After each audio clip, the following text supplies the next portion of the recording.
Queen Victoria by Giles Lytton Strachey. Chapter 6, Part-2. 4. An unexpected consequence of the war was a complete change in the relations between the royal pair and Palmerston. The Prince and the Minister drew together over their hostility to Russia, and thus it came about that when Victoria found it necessary to summon her old enemy to form an administration, she did so without reluctance. The premiership, too, had a sobering effect upon Palmerston. He grew less impatient and dictatorial, considered with attention the suggestions of the Crown, and was, besides, genuinely impressed by the Prince's ability and knowledge. Friction, no doubt, there still occasionally was, for while the Queen and the Prince devoted themselves to foreign politics as much as ever, their views, when the war was over, became once more antagonistic to those of the Prime Minister. This was especially the case with regard to Italy. Albert, theoretically the friend of constitutional government, distrusted Cavour, was horrified by Garibaldi, and dreaded the danger of England being drawn into war with Austria. Palmerston, on the other hand, was eager for Italian independence, but he was no longer at the Foreign Office, and the brunt of the royal displeasure had now to be borne by Lord John Russell. In a few years the situation had curiously altered. It was Lord John who now filled the subordinate and the ungrateful role, but the Foreign Secretary in his struggle with the Crown was supported instead of opposed by the Prime Minister. Nevertheless, the struggle was fierce, and the policy by which the vigorous sympathy of England became one of the decisive factors in the final achievement of Italian unity was only carried through in face of the violent opposition of the court. Towards the other European storm centre also, the Prince's attitude continued to be very different to that of Palmerston. Albert's great wish was for a united Germany under the leadership of a constitutional and virtuous Prussia. Palmerston did not think that there was much to be said for the scheme, but he took no particular interest in German politics and was ready enough to agree to a proposal which was warmly supported by both the Prince and the Queen, that the royal houses of England and Prussia should be united by the marriage of the Princess Royal with the Prussian Crown Prince. Accordingly, when the Princess was not yet 15, the Prince, a young man of 24, came over on a visit to Balmoral, and the betrothal took place. 2 years later, in 1857, the marriage was celebrated. At the last moment, however, it seemed that there might be a hitch. It was pointed out in Prussia that it was customary for princes of the blood royal to be married in Berlin, and it was suggested that there was no reason why the present case should be treated as an exception. When this reached the ears of Victoria, she was speechless with indignation. In a note, emphatic even for Her Majesty, she instructed the Foreign Secretary to tell the Prussian ambassador not to entertain the possibility of such a question. The Queen never could consent to it, both for public and for private reasons, and the assumption of its being too much for a Prince Royal of Prussia to come over to marry the Princess Royal of Great Britain in England is too absurd, to say the least. Whatever may be the usual practice of Prussian princes, it is not every day that one marries the eldest daughter of the Queen of England. The question must therefore be considered as settled and closed. It was, and the wedding took place in St. James's Chapel. There were great festivities, illuminations, state concerts, immense crowds, and general rejoicings. At Windsor, a magnificent banquet was given to the bride and bridegroom in the Waterloo Room, at which, Victoria noted in her diary, everybody was most friendly and kind about Vicky, and full of the universal enthusiasm, of which the Duke of Buccleuch gave us most pleasing instances, he having been in the very thick of the crowd and among the lowest of the low. Her feelings during several days had been growing more and more emotional, and when the time came for the young couple to depart, she very nearly broke down, but not quite. "Poor dear child," she wrote afterwards. "I clasped her in my arms and blessed her, and knew not what to say. I kissed good Fritz and pressed his hand again and again. He was unable to speak, and the tears were in his eyes. I embraced them both again at the carriage door, and Albert got into the carriage, an open one, with them and Bertie. The band struck up. I wished good-bye to the good Perponchers. General Schreckenstein was much affected. I pressed his hand and the good Dean's, and then went quickly upstairs." Albert, as well as General Schreckenstein, was much affected. He was losing his favourite child, whose opening intelligence had already begun to display a marked resemblance to his own, an adoring pupil, who in a few years might have become an almost adequate companion. An ironic fate had determined that the daughter who was taken from him should be sympathetic, clever, interested in the arts and sciences, and endowed with a strong taste for memoranda, while not a single one of these qualities could be discovered in the son who remained. For certainly the Prince of Wales did not take after his father. Victoria's prayer had been unanswered, and with each succeeding year it became more obvious that Bertie was a true scion of the House of Brunswick. But these evidences of innate characteristics only served to redouble the efforts of his parents. It still might not be too late to incline the young branch, by ceaseless pressure and careful fastenings, to grow in the proper direction. Everything was tried. The boy was sent on a continental tour with a picked body of tutors, but the results were unsatisfactory. At his father's request he kept a diary, which, on his return, was inspected by the Prince. It was found to be distressingly meagre. What a multitude of highly interesting reflections might have been arranged under the heading, "The First Prince of Wales visiting the Pope," but there was not a single one. "Le jeune prince plaisait à tout le monde," old Metternich reported to Guizot, "mais avait l'air embarrassé et très triste." On his 17th birthday, a memorandum was drawn up over the names of the Queen and the Prince, informing their eldest son that he was now entering upon the period of manhood, and directing him henceforward to perform the duties of a Christian gentleman. "Life is composed of duties," said the memorandum, "and in the due, punctual, and cheerful performance of them, the true Christian, true soldier, and true gentleman is recognized. A new sphere of life will open for you, in which you will have to be taught what to do and what not to do, a subject requiring study more important than any in which you have hitherto been engaged." On receipt of the memorandum, Bertie burst into tears.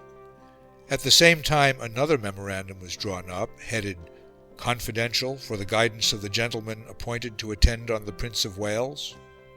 This long and elaborate document laid down certain principles by which the conduct and demeanour of the gentleman were to be regulated, and which it is thought may conduce to the benefit of the Prince of Wales. "The qualities which distinguish a gentleman in society," continued this remarkable paper, "are 1. His appearance, his deportment and dress; 2. The character of his relations with and treatment of others; 3. His desire and power to acquit himself creditably in conversation, or whatever is the occupation of the society with which he mixes."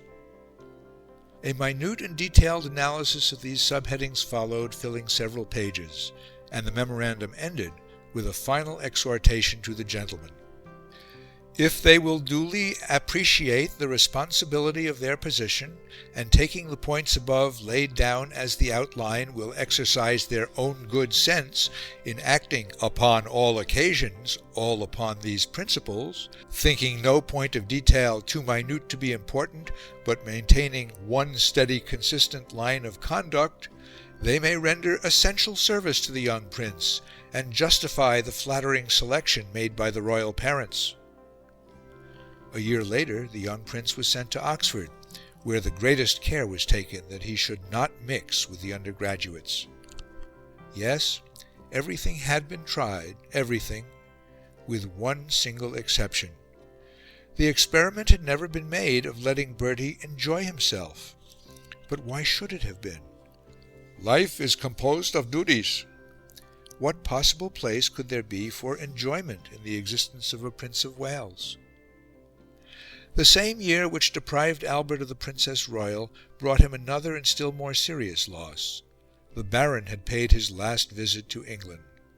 For 20 years, as he himself said in a letter to the King of the Belgians, he had performed the laborious and exhausting office of a paternal friend and trusted adviser to the Prince and the Queen. He was 70.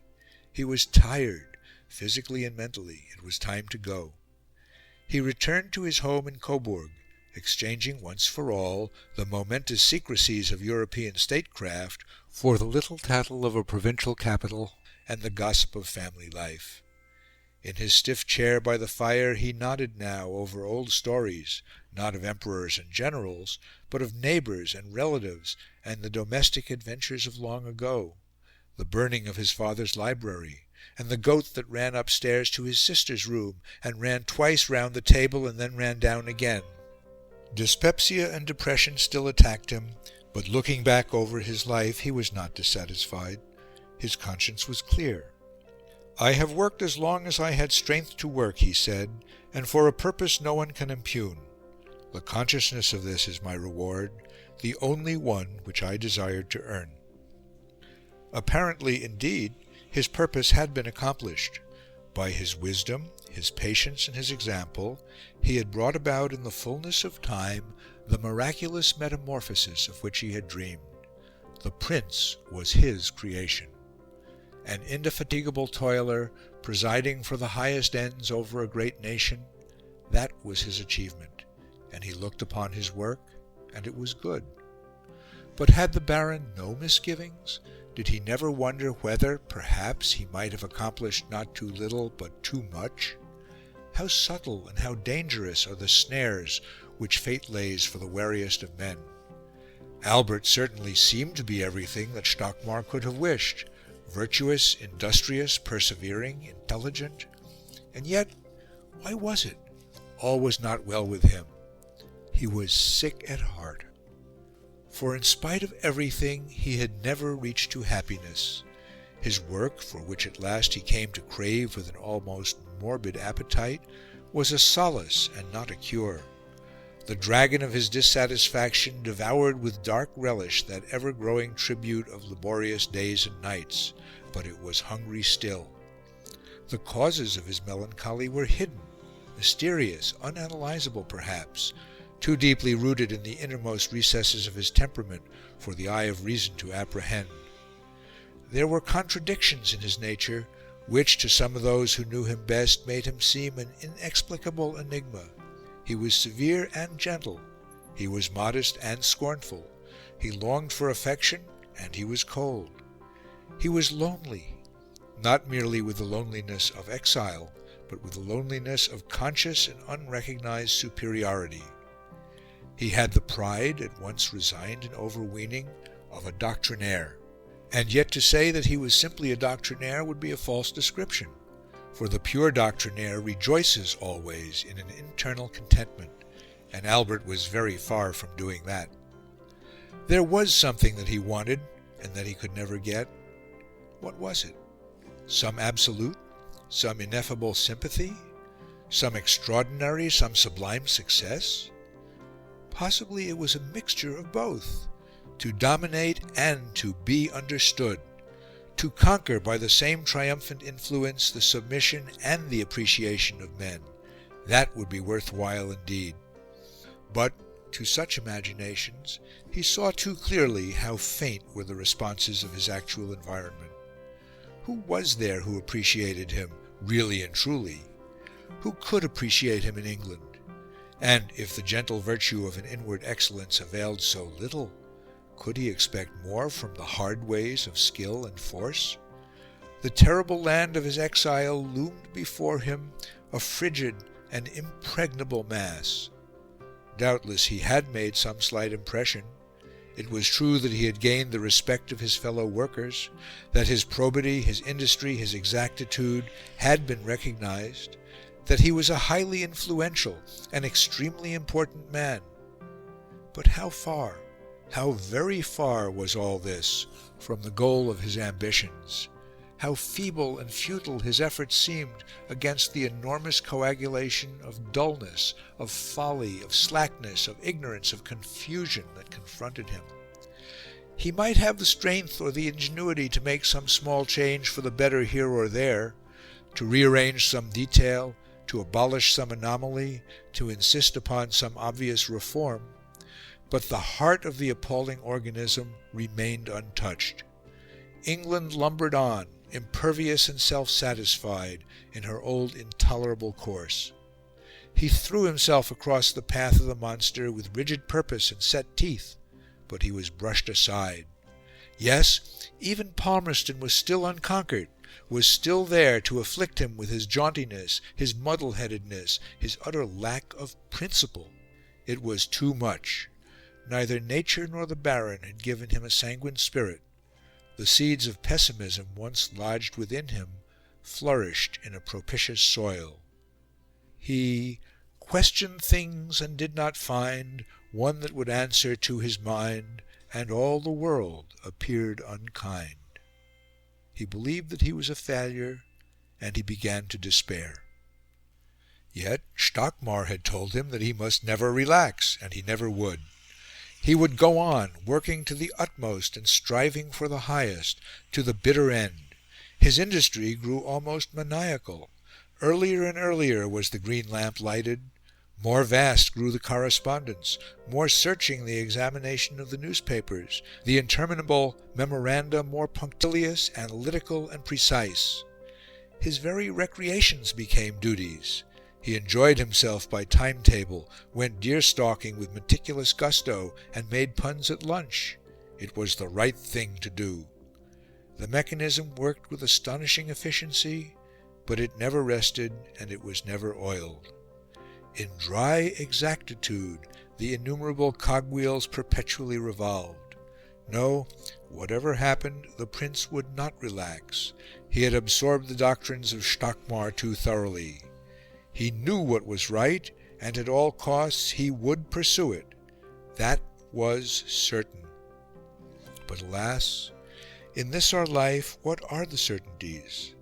In nothing be overzealous, says an old Greek. The due measure in all the works of man is best, for often one who zealously pushes towards some excellence, though he be pursuing a gain, is really being led utterly astray by the will of some power which makes those things that are evil seem to him good, and those things seem to him evil that are for his advantage. Surely both the Prince and the Baron might have learnt something from the frigid wisdom of Theognis.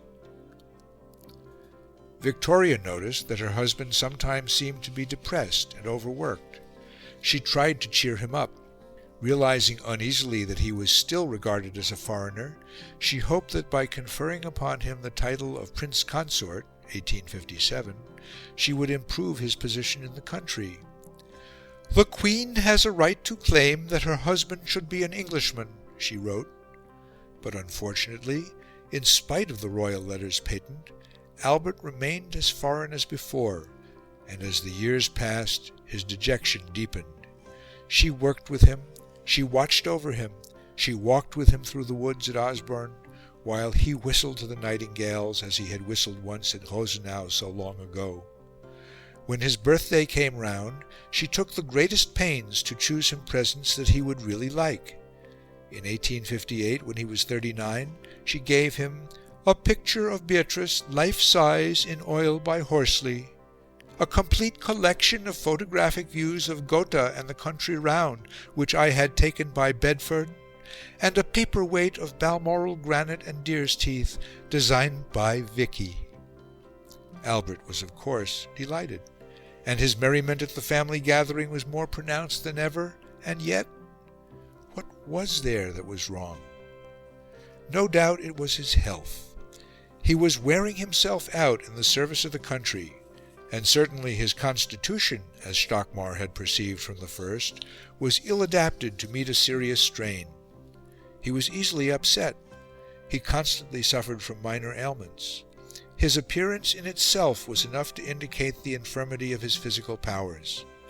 The handsome youth of 20 years since, with the flashing eyes and the soft complexion, had grown into a sallow, tired-looking man whose body, in its stoop and loose fleshiness, betrayed the sedentary labourer, and whose head was quite bald on the top. Unkind critics, who had once compared Albert to an operatic tenor, might have remarked that there was something of the butler about him now. Beside Victoria he presented a painful contrast. She too was stout, but it was with the plumpness of a vigorous matron, and an eager vitality was everywhere visible, in her energetic bearing, her protruding, inquiring glances, her small, fat, capable, and commanding hands. If only by some sympathetic magic she could have conveyed into that portly, flabby figure, that desiccated and discouraged brain, a measure of the stamina and the self-assurance that were so preeminently hers. But suddenly she was reminded that there were other perils besides those of ill health. During a visit to Coburg in 1860, the Prince was very nearly killed in a carriage accident. He escaped with a few cuts and bruises, but Victoria's alarm was extreme, though she concealed it. "It is when the Queen feels most deeply," she wrote afterwards, "that she always appears calmest, and she could not and dared not allow herself to speak of what might have been, or even to admit to herself, and she cannot and dare not now, the entire danger, for her head would turn." Her agitation, in fact, was only surpassed by her thankfulness to God. She felt, she said, that she could not rest without doing something to mark permanently her feelings, and she decided that she would endow a charity in Coburg. £1,000 or even £2,000, given either at once or in instalments yearly, would not, in the Queen's opinion, be too much. Eventually, the smaller sum having been fixed upon, it was invested in a trust called the Victoria Stift, in the name of the burgomaster and chief clergyman of Coburg, who were directed to distribute the interest yearly among a certain number of young men and women of exemplary character belonging to the humbler ranks of life. Shortly afterwards, the Queen underwent, for the first time in her life, the actual experience of close personal loss. Early in 1861, the Duchess of Kent was taken seriously ill, and in March she died. The event overwhelmed Victoria. With a morbid intensity, she filled her diary for pages with minute descriptions of her mother's last hours, her dissolution, and her corpse, interspersed with vehement apostrophes and the agitated outpourings of emotional reflection. In the grief of the present, the disagreements of the past were totally forgotten. It was the horror and the mystery of death, death present and actual, that seized upon the imagination of the Queen. Her whole being, so instinct with vitality, recoiled in agony from the grim spectacle of the triumph of that awful power.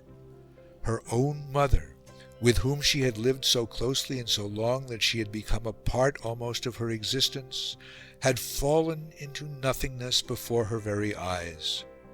She tried to forget, but she could not. Her lamentations continued with a strange abundance, a strange persistency.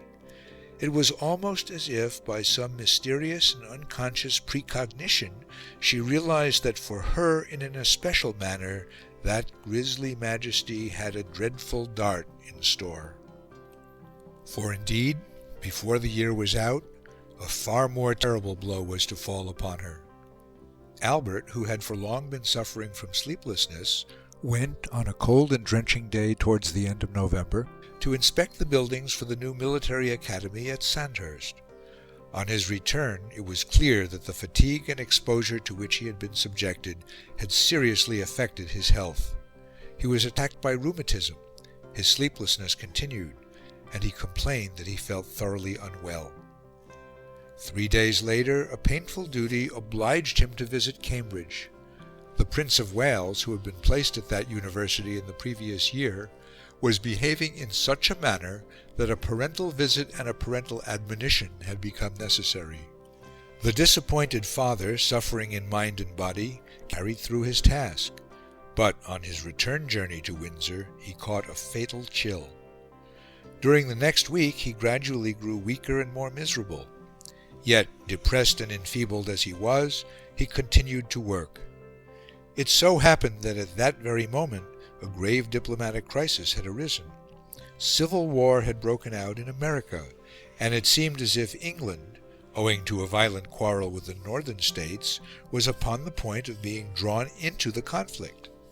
A severe dispatch by Lord John Russell was submitted to the Queen, and the Prince perceived that, if it was sent off unaltered, war would be the almost inevitable consequence. At 7 o'clock on the morning of December 1st, he rose from his bed, and with a quavering hand wrote a series of suggestions for the alteration of the draft by which its language might be softened and a way left open for a peaceful solution of the question. These changes were accepted by the government, and war was averted. It was the Prince's last memorandum. He had always declared that he viewed the prospect of death with equanimity. "I do not cling to life," he had once said to Victoria. "You do, but I set no store by it." And then he had added, "I am sure if I had a severe illness I should give up at once. I should not struggle for life. I have no tenacity of life."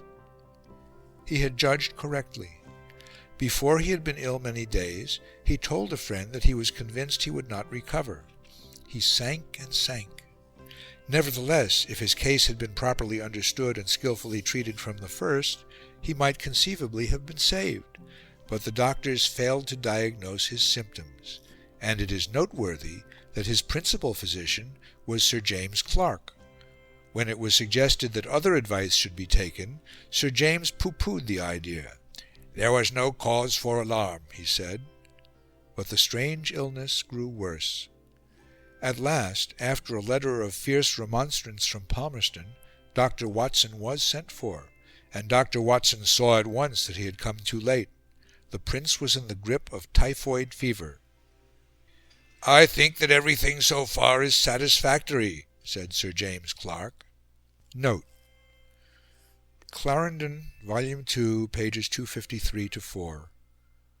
Quote, "One cannot speak with certainty, but it is horrible to think that such a life may have been sacrificed to Sir J. Clark's selfish jealousy of every member of his profession." Close quote. The Earl of Clarendon to the Duchess of Manchester, December 17, 1861. End of note. The restlessness and the acute suffering of the earlier days gave place to a settled torpor and an ever-deepening gloom. Once the failing patient asked for music, a fine chorale at a distance, and a piano having been placed in the adjoining room, Princess Alice played on it some of Luther's hymns, after which the Prince repeated "The Rock of Ages." Sometimes his mind wandered. Sometimes the distant past came rushing upon him. He heard the birds in the early morning, and was at Rosenau again, a boy. Or Victoria would come and read to him Peveril of the Peak, and he showed that he could follow the story, and then she would bend over him, and he would murmur, "Liebes Frauchen," and "Gutes Weibchen," stroking her cheek.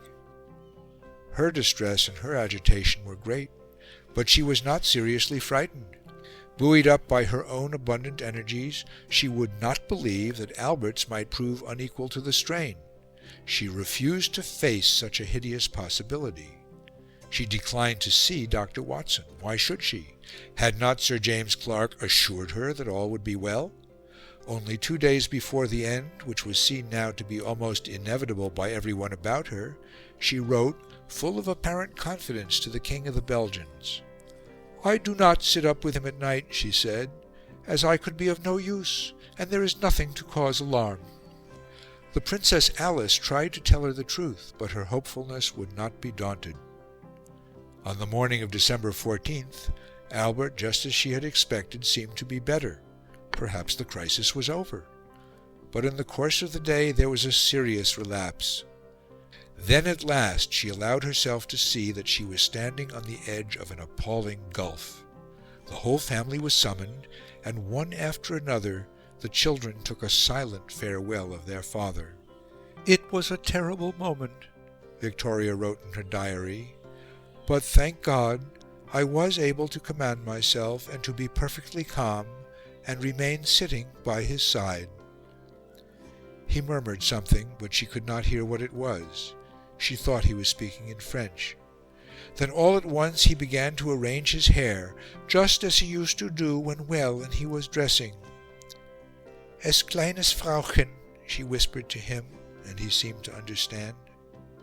For a moment towards the evening she went into another room, but was immediately called back. She saw at a glance that a ghastly change had taken place. As she knelt by the bed, he breathed deeply, breathed gently, breathed at last no more. His features became perfectly rigid.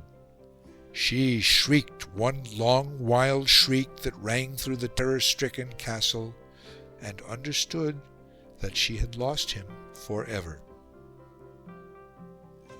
End of Chapter 6, Part 2.